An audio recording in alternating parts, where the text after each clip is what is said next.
our young with opportunity or challenge, would you say? Every opportunity is a challenge. Every challenge is an opportunity. I hope we're leaving them with both right now, and I hope we're presenting them with both.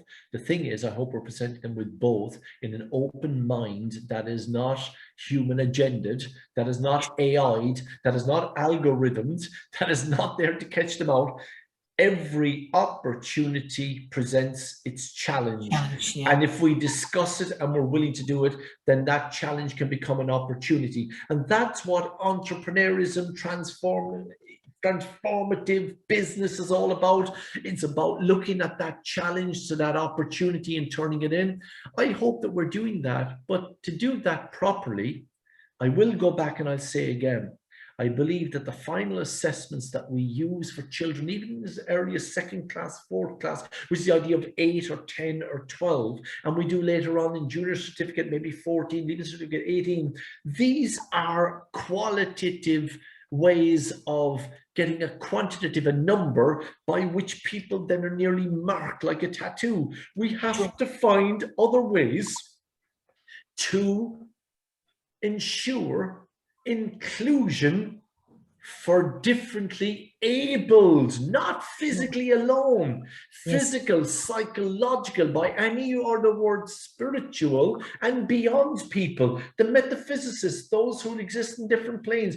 We need to be able to show that being differently abled is a good thing, because then we get different perspectives. So challenge and opportunity are good things as long as they include everyone to have a right to have their say. Something strikes me. You talk about innovation and creativity.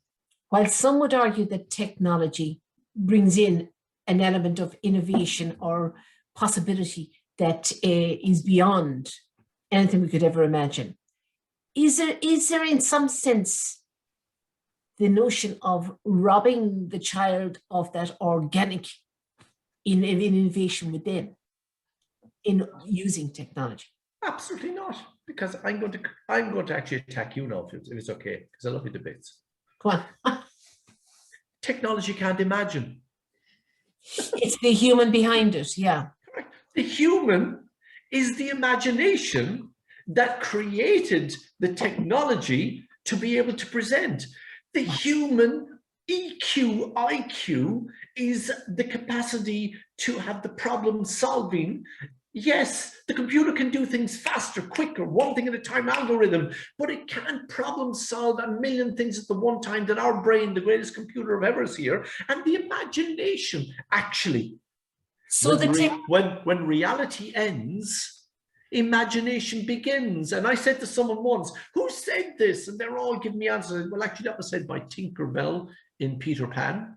When reality ends, imagination begins. Imagination is the human being. So no, the human being can never, ever, ever, ever imagine anything which is not possible. Go back to our Star Trek, go back to the idea of all the early films. Remember when Flash Gordon, Teresa, come on, Flash Gordon goes to the moon. The first time that Ireland brought out television, 1961, everyone went, wow, Flash Gordon goes to the moon. It was in black and white, it was all done in a little bit of cartoon. Then 1969, one small step, and there are people still out there, by the way, who think that that's a conspiracy theory.